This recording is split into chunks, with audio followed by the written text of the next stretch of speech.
let's go through some of the news on here, actually, because there's a lot of stuff going on. Last details to be completed. Then Matt Doherty will sign as new Tottenham player. Total agreement to be reached soon with Wolves. Tottenham are still in talks with AC Milan to sell Serge Aurier. So they're just, doing a like-for-like, moving Serge out, and bringing in Doherty from Wolves to Tottenham. Total agreement, 16.5 million euros as final fee, and personal teams agreed. So that's actually a really good price to go ahead and replace him. I'm not sure how much they were saying they'll get for Aurier to, was it AC Milan? But either way, that's definitely a good deal. Good deal for Tottenham. I'd be happy with that as a United fan. And that's a very Jose Mourinho kind of player. Also not a bad option on your FPL team if you're looking at it there. I'm sure he'll be playing for Tottenham. So, official and confirmed, Thiago Silva has signed as a Chelsea player. Good for you, Chelsea. You guys are doing crazy shit in this market. But, having the transfer ban and, your sugar daddy being allowed back into England after a year or two or whatever of not being allowed into the country. This was pretty predictable that this was going to happen. But that being said, it is happening at an incredible rate for what we expected. So, anyhow, pretty incredible. Weston Mckennie has just landed in Turin to join Juventus. He'll have medicals tomorrow morning. Loan with the option to buy. That's a loan of 3 million euros and the option to buy of 18 million euros.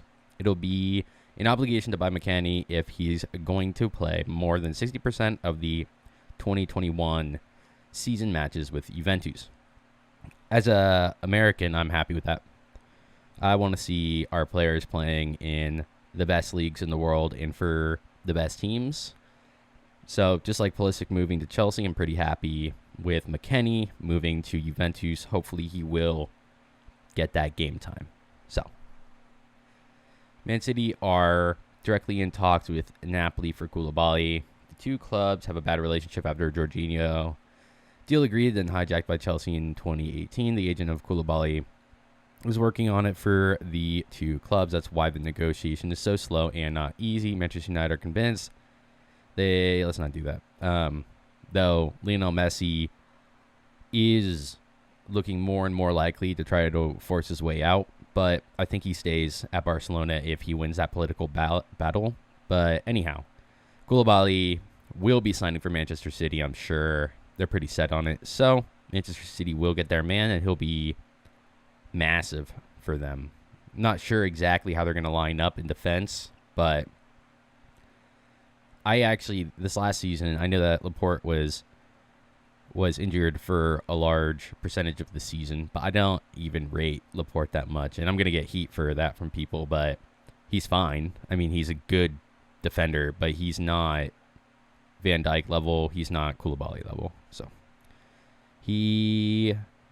I don't know. I'm sure that they'll both be starting together, though, and then you'll have reinforcements in Aki and whoever else you want. You guys need to start moving on Otamendi and some of those other players, though. And I think Garcia, that's Garcia, right? Moving to, I don't know why I can't remember his name, by the way, but Garcia is moving to Barcelona on a free. I don't know if that already happened, but he actually looked really good before Edison came out and absolutely wrecked him. I can't remember which game that was, but he got slammed, concussed or something. But he looks a really good player, that Garcia kid. So I would try to hold on to him if it's still a possibility.